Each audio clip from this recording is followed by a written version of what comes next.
امین والصلاۃ والسلام علی رسولہ الکریم وعلی آلہ واصحابہ اجمعین اما بعد فاعوذ باللہ من الشیطان الرجیم بسم اللہ الرحمن الرحیم عن سعد بن ابی وقاص رضی اللہ عنہ کان رجلان اخوان فہلک احدہما قبل صاحبہ 40 لیلہ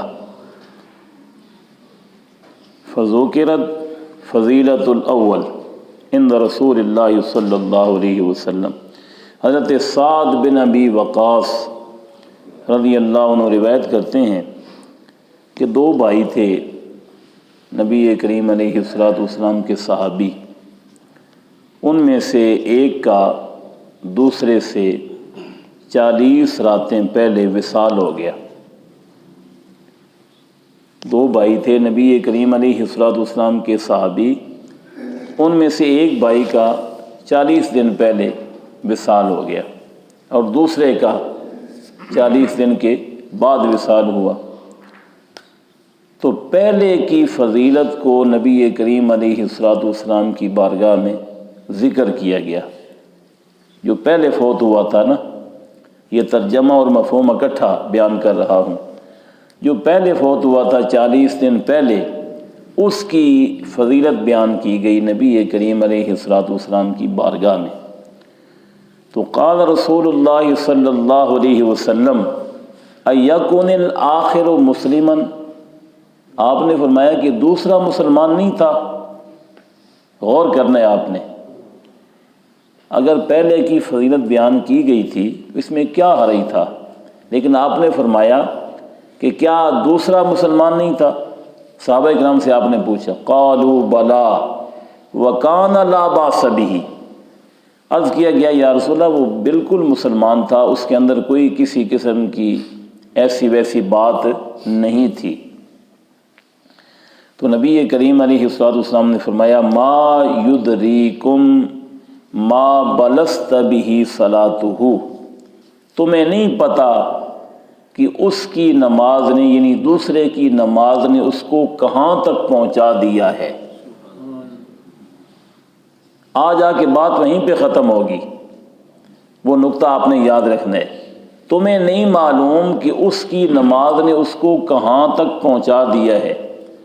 فضیلت پہلے کی بھی بڑی ہے، لیکن پہلا 40 دن پہلے فوت ہوا، دوسرے نے اس کے بعد 40 دن گزارے، نماز پڑھی، تمہیں نہیں معلوم کہ اس کی نماز نے اسے کہاں تک پہنچا دیا ہے۔ تو نبی کریم علیہ الصلوۃ والسلام نے فرمایا کہ جو نماز کی مثال ہے نا، نماز کی جو مثال ہے، انما مثل الصلاۃ کمثل نہر عذب غمر،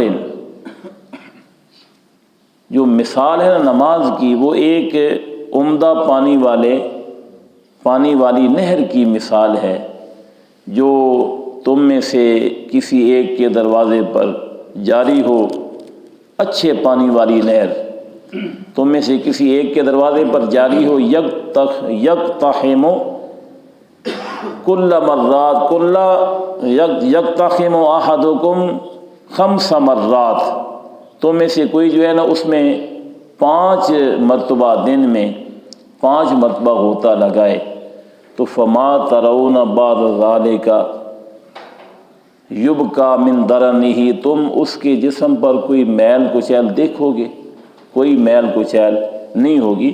تو نبی کریم علیہ الصلوۃ والسلام نے فرمایا لا تدرون ما بلغت بہ صلاتہ، تم نہیں جانتے کہ اس کی نماز نے اسے کہاں تک پہنچا دیا ہے۔ تو نماز بندے کو وہاں تک پہنچا دیتی ہے جہاں تک کی معرفت حاصل کرنا بھی بندے کے لیے مشکل ہے۔ یہ نماز اتنی اہم عبادت ہے جس کے بارے میں سرکار فرما رہے ہیں کہ تمہیں نہیں معلوم۔ یہ کن سے فرمایا جا رہا ہے؟ یہ صحابہ کرام سے فرمایا جا رہا ہے کہ تمہیں نہیں معلوم۔ جب صحابہ کرام کو نہیں معلوم تو ہمیں کیا معلوم ہے؟ تمہیں نہیں معلوم کہ نماز نے اسے کہاں تک پہنچا دیا ہے۔ تو نماز بندے مومن کو اللہ تعالیٰ کی بارگاہ میں وہاں تک پہنچا دیتی ہے جہاں تک کا بندہ وہم اور گمان بھی نہیں کر سکتا۔ اس لیے نماز چونکہ اتنی اہم اور معتم بشان عبادت ہے تو اس کو صحیح طریقے سے ادا کرنے کے لیے بھی ہمیں ضرور بر ضرور کوشش کرنی چاہیے، جو کہ کوشش ہم نے شروع کی ہوئی ہے۔ اللہ تعالیٰ اس کوشش کے اندر برکت فرمائے کہ ہم نماز کے جو الفاظ ہیں وہ بھی درست کرنے کی کوشش کر رہے ہیں، اس کا جو طریقہ ہے ادا کرنے کا اس کی طرف بھی توجہ انشاءاللہ کریں گے۔ اللہ تعالیٰ ہم سب کو اس عظیم الشان عبادت کو صحیح معنوں میں ادا کرنے کی توفیق عطا فرمائے۔ وما علیہ الا البلاغ المبین۔